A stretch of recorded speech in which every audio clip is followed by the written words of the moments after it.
uwezo mlionao sasa hivi ni mnasema ni tani 251,000, lakini chakula mlichonacho sasa hivi ni tani ngapi? 109,000.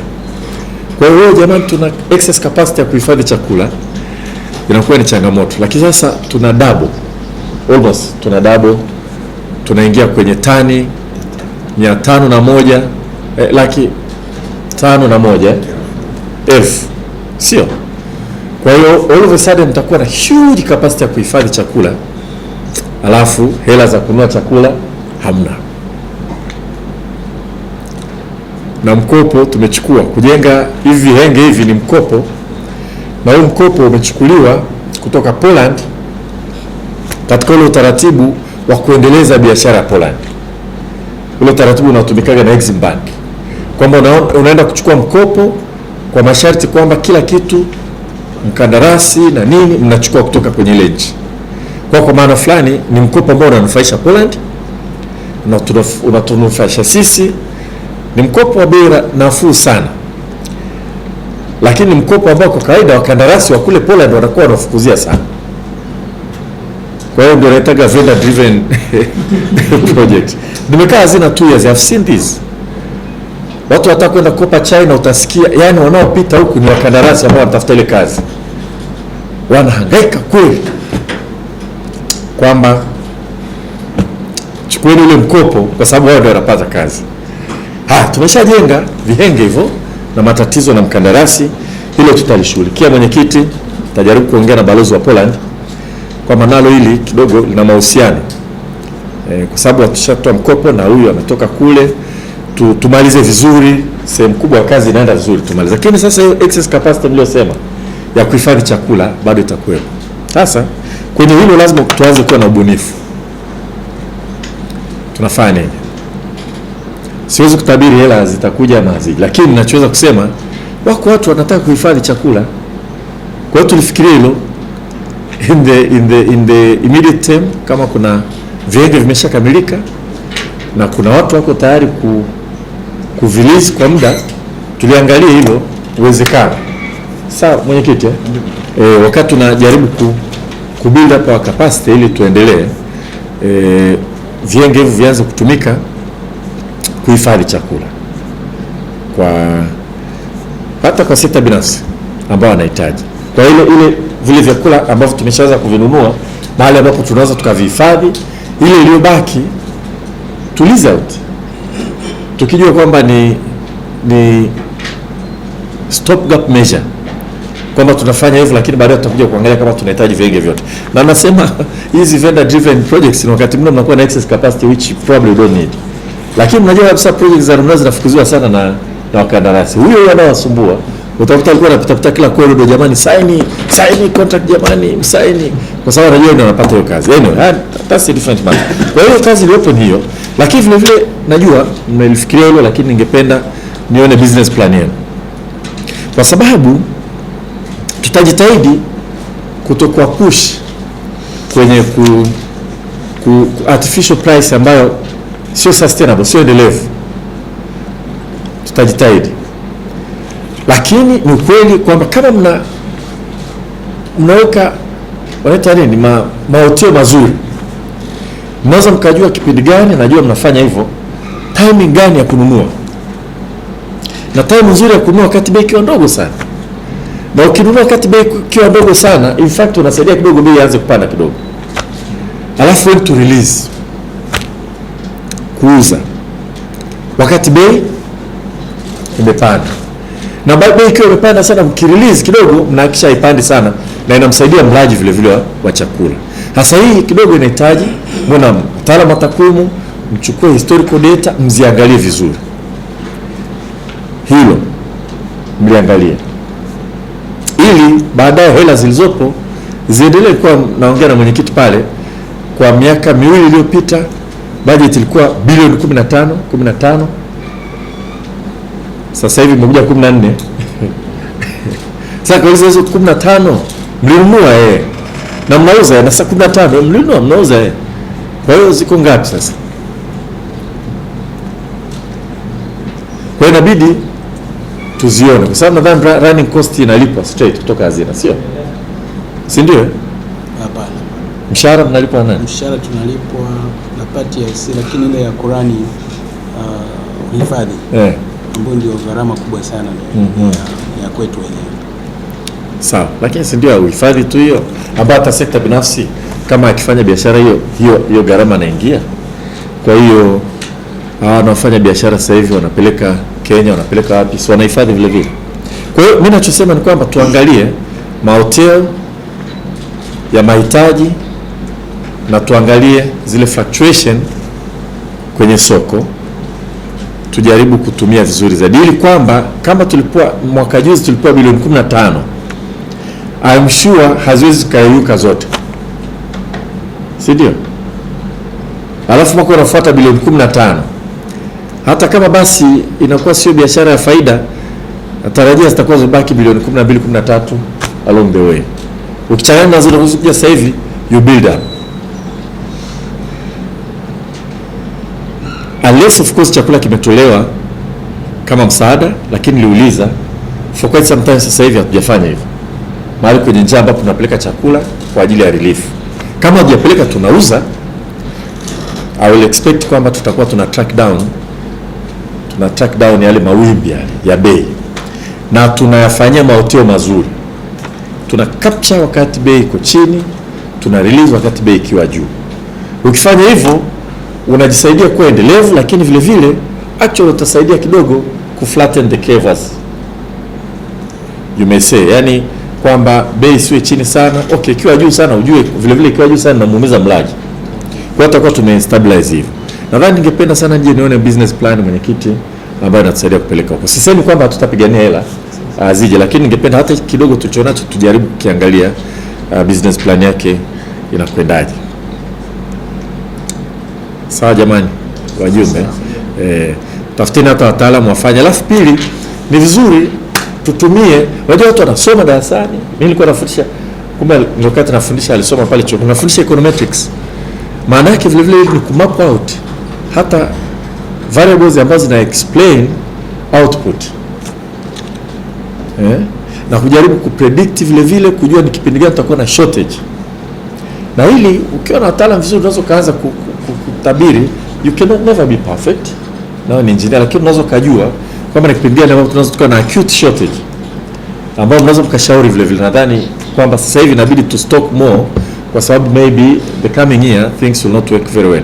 Variable nyingine huwa ni price yenyewe. Kama bei ikishuka sana, unajua kwamba na output next year inashuka. Sisi tunaita cobweb theorem kwenye economics, kwamba hivi nilivyokuwa naogopa sana soko la mahindi, wasiwasi wangu mkubwa vile vile pamoja na kujali maslahi ya wakulima, lakini uoga kwamba kama bei ikikolapse sana ya mahindi sasa hivi, ghafla utaona output itapungua. Tunaweza tukaanza kutafuta mahali pa kupata chakula kwa watu wetu.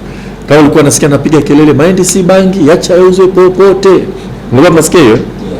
Maana yake hiyo, kwa sababu nilikuwa najua riski kubwa ya bei kushuka sana ni kwamba baadaye watu, kwa sababu wanatumia pembejeo, wanatumia nguvu kazi na nini, watu watapunguza kwa hiyo tunajua kitabiri kimoja ni bei, kingine ni mamlaka hali ya hewa inaweza kutusaidia, kingine nyewe wenyewe mtakuwa mnajua. Kwa hiyo tuliangalia hilo ili tulitusaidia kidogo, na ningefurahi nikiona kidogo a little bit of technical work on that, along that. Mnaweza mkashare na mimi tukaangalia kwamba how does it work. Sio kwamba tunataka tu academics kwa sababu mambo ya maisha, lakini a little bit of it. Kwani elimu tulisema ili iweje jamani? Titumie. Alafu huko kwingine kwenye excess ndani ya magala nimezungumza. Tutaendelea kuzungumza kuhusu fedha, lakini ningependa wakati na kwenda na kutetea kwanza ku release hela zilizokuwa budgeted, kwa sababu kwa hela kwa budgeted is one thing, hela kwa disbursed is yet another thing. Kwenye karatasi unaweza kaambia budget yako ni bilioni ngapi? Bilioni 90, lakini kwa mwaka huu mkatumia bilioni 30 na kitu tu. Ndio taratibu ambao unakwenda. Kwa hiyo mtapigania kwanza zile ambazo kwa budgeted zitoke ziwafikie, lakini mimi ningependa nione nyinyi mnajipanga vipi. Alafu kama tunapiga hela ziongezeke. Najua WF World Food Program wakinunua kwenu, si ndio? Na bei yake sio mbaya eti. Kwa sababu wao kwenda ku aggregate chakula ni sio rahisi, au kwenda kununua huku na kukusanya sio rahisi, lakini ameshakusanya, wakija na bei nzuri na huku mnajua bei ndogo, si mna release huku mnachukua tena. Yani I really want to see business mind. Hebu nakasomea nani? Bicom Lupa. Sasa ile Bicom ndio wakati wake huo. Ndio wakati wake hasa wa kutumia. Yani ukipata fursa ya kuuza unajua hapa bei ni kubwa na huku unajua kuna nafasi, una release huku kunavuta. Unaweka huku. Baadaye tutakuja kuwapenda nishani kabisa. Mnafanya kazi vizuri.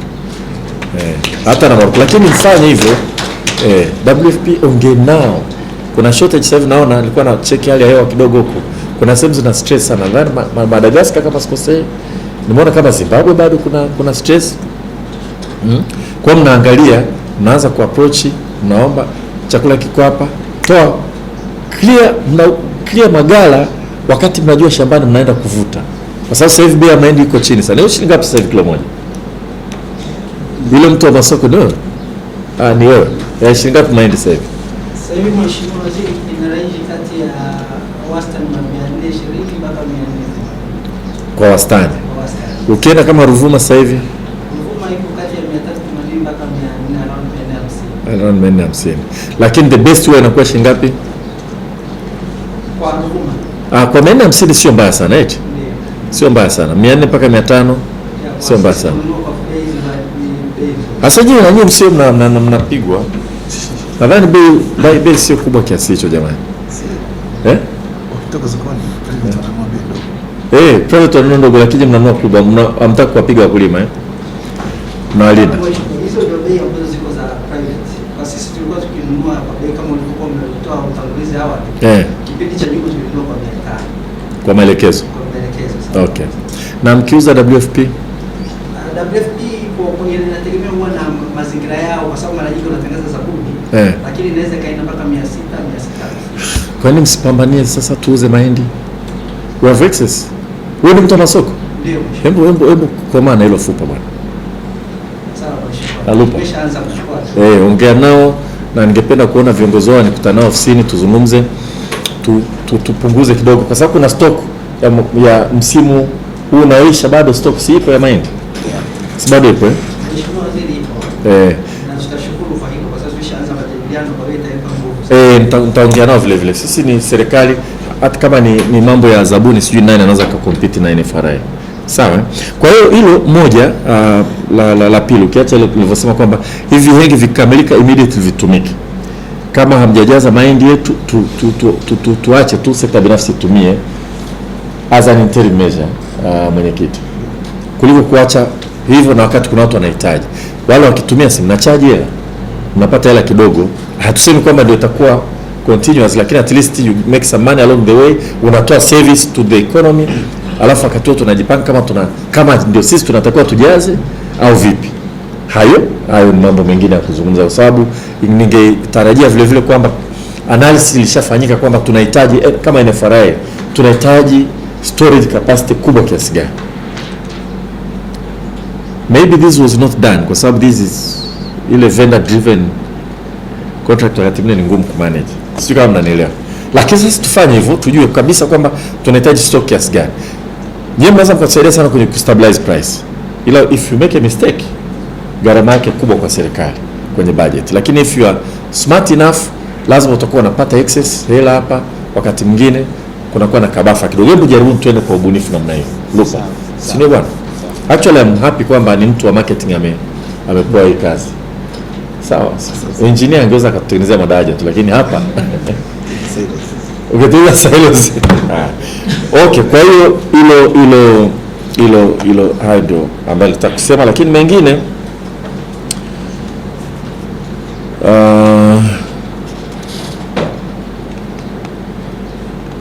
mengine tutaendelea kuyafuatilia. Kama nilivyosema nitajitahidi tutakaa tuliongea mwenyekiti nitaomba nikutana na balozi wetu wa Poland na hazina tuongee nao.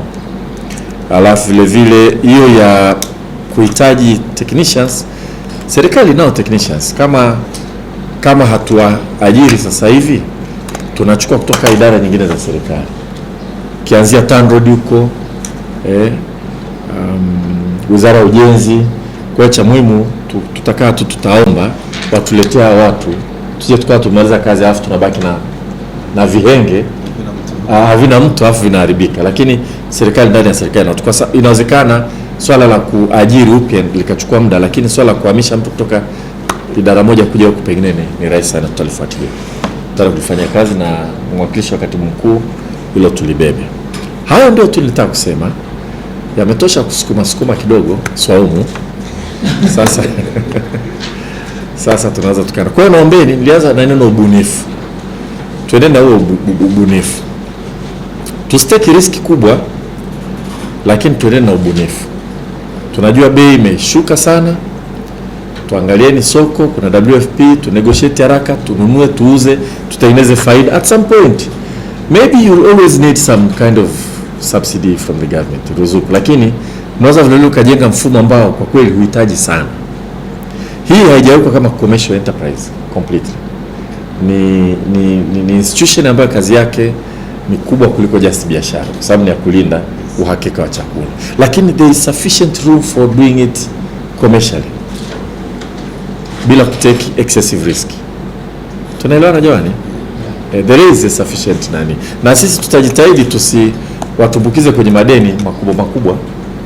Hilo la hela za za madeni hayo tutafuatilia, na mwakilishi wa katibu mkuu tulibebe, kwa sababu ni serikali kwa serikali. Kama nikaa sana kuleta hizo hela tuendeshe, basi tufute kwenye vitabu, kwa sababu siku zote unajibu hoja ambayo kwa kweli haina maana.